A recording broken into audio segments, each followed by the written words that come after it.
à peu près les trois quarts de ce que je m'apprête à dire, c'est-à-dire, j'avais relevé effectivement un certain nombre de mots dans l'étude d'Yves et de Martin Koenig, qui est complexe, bien sûr, mais qui est de grande qualité, évidemment, et qui a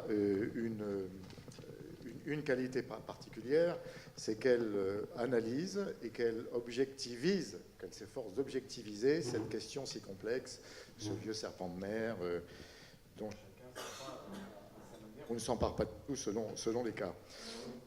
Alors, certains des points d'étude qu'Yves Crozet va nous présenter dans un instant ne plairont pas à tout le monde, d'ailleurs, et en plus, les chiffres qu'il assène sont plus que fiables, Yves, on est d'accord, en principe. Hein. Bon, mais elle montre, comme vient de le rappeler Louis, que la question est complexe, mais que des solutions techniques sont là, sont déjà d'ailleurs pratiquées. Vous les connaissez tous, enfin, vous en connaissez un certain nombre. Le problème, c'est de les rendre acceptables, comme toujours, acceptables pour tous.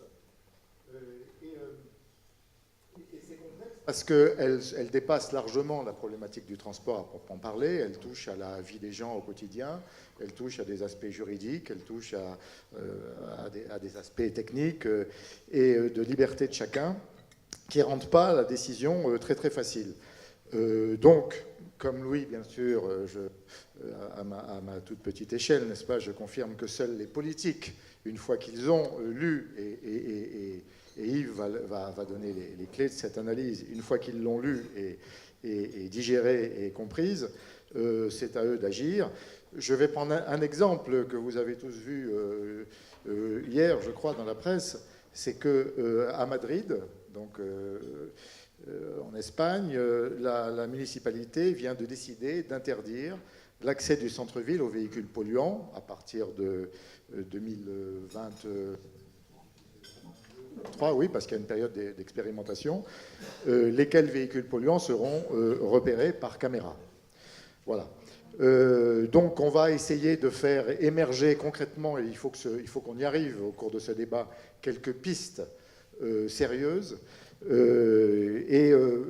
Bon, on a tous une arrière-pensée, j'allais dire, à travers un texte qui sera probablement facilitateur, qui est la fameuse LOM, que nous attendons tous avec une grande impatience,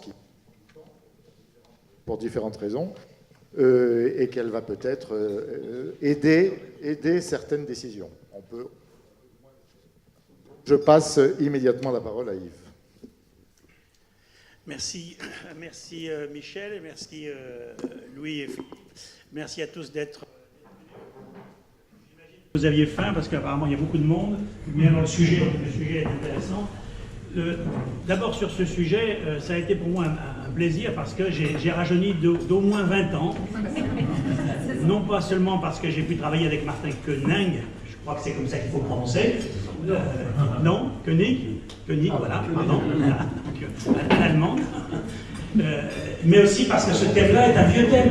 Les effets externes des transports, moi j'ai travaillé là-dessus il y a 20, 25 ans au laboratoire ou avec d'autres comme Jean-Pierre Orfeuille.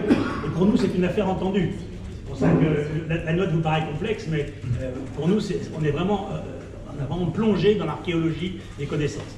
Alors, la présentation que je vais faire ne citera aucun chiffre. Les chiffres, ils sont dans les tableaux ils sont dans le PowerPoint, si on en a besoin, on reviendra après, mais on ne va pas parler de chiffres, on va effectivement parler de technique et de politique. Avant de parler de technique et de politique, juste un petit rappel sur la raison pour laquelle ce sujet revient dans l'actualité aujourd'hui, et c'est pas seulement parce que Louis Nègre le souhaite depuis 2 ou 3 ans, c'est tout simplement parce que la question des effets externes se pose de façon à nouveau extrêmement cruciale, parce que nous avons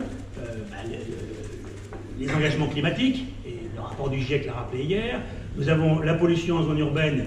Je vous rappelle que la France est dans une procédure d'infraction avec l'Union européenne, on a toujours le bruit, on a toujours l'insécurité, et puis dernier point, et non le moindre, on a la question de la rareté des fonds publics.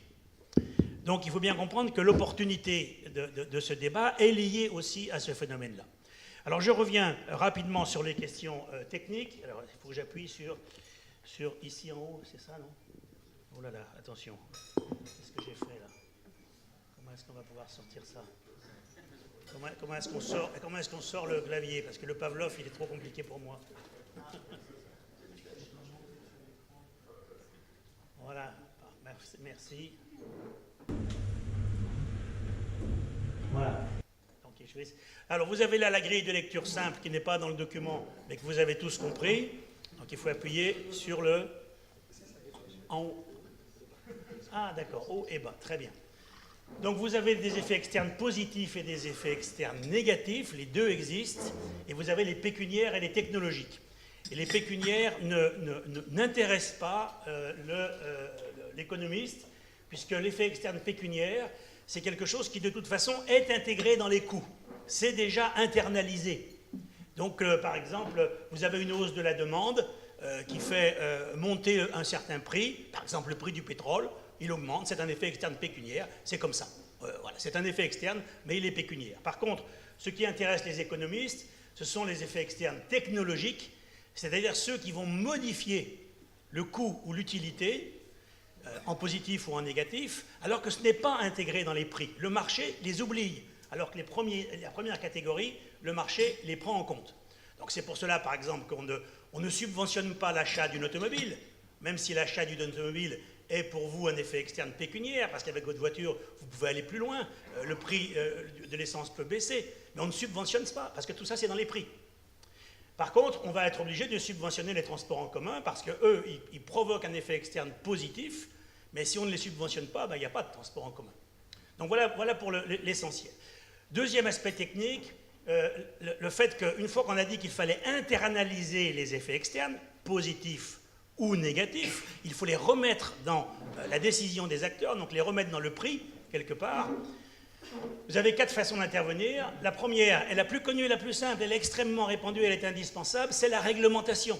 Dans le domaine des transports, le code des transports vous donne une liste extrêmement longue sur le poids des véhicules, la vitesse, la ceinture de sécurité, l'alcool au volant, les normes sur les véhicules, les normes euro, etc. La réglementation, c'est quelque chose d'extrêmement important et c'est indispensable. Mais ça ne suffit pas. Donc vous avez une deuxième catégorie.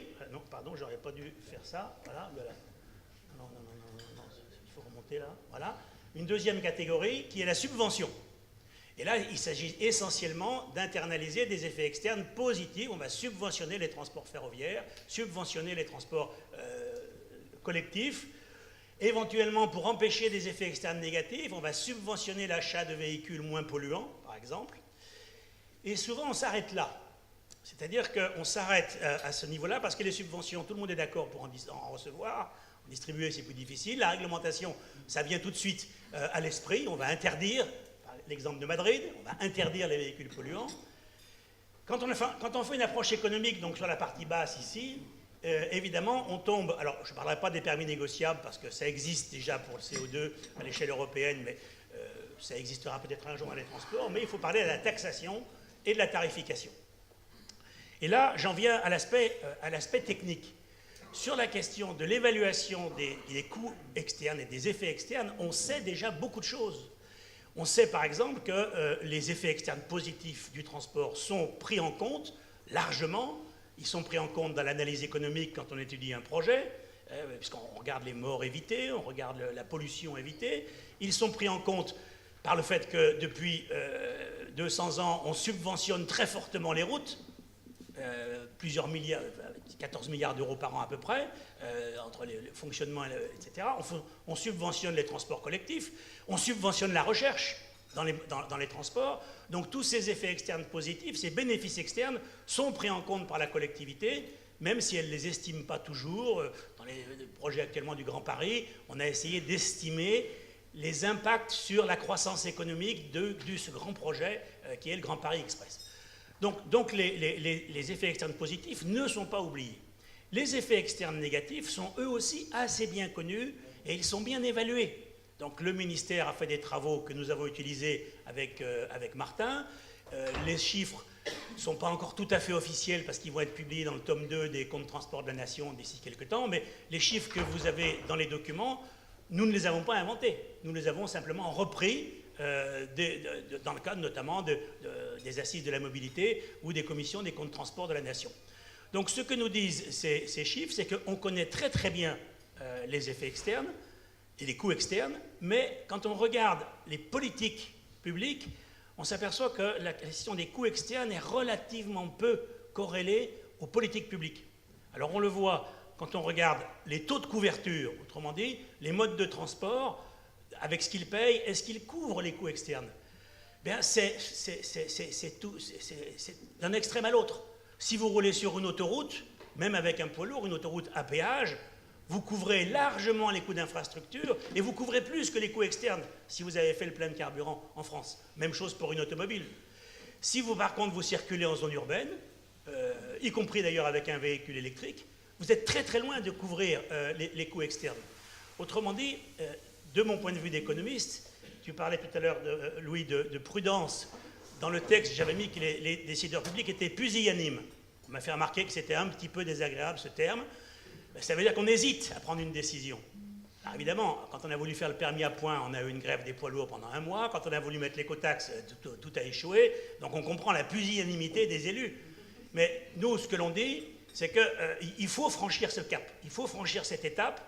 Vous avez des problèmes budgétaires, je l'ai rappelé au début. Vous avez des problèmes environnementaux.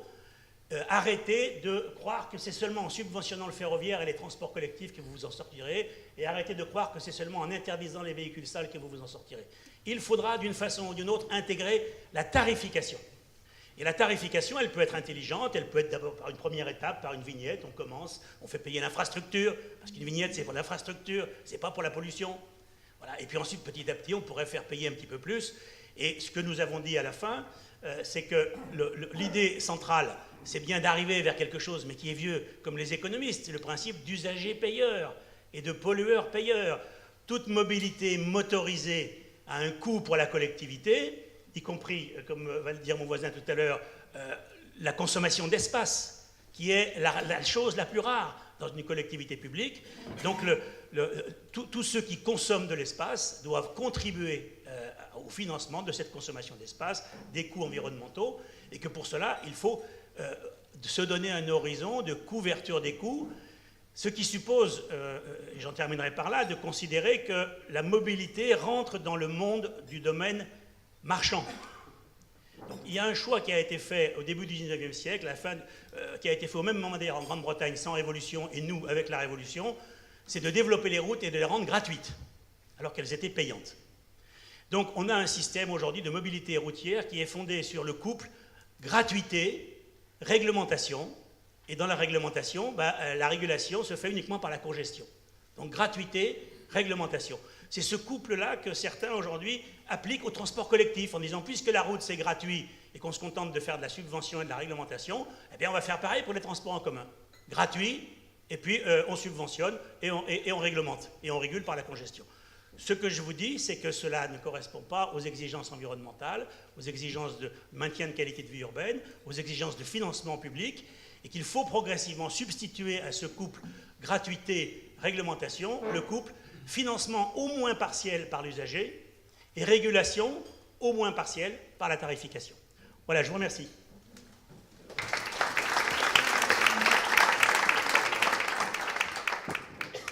Merci Yves.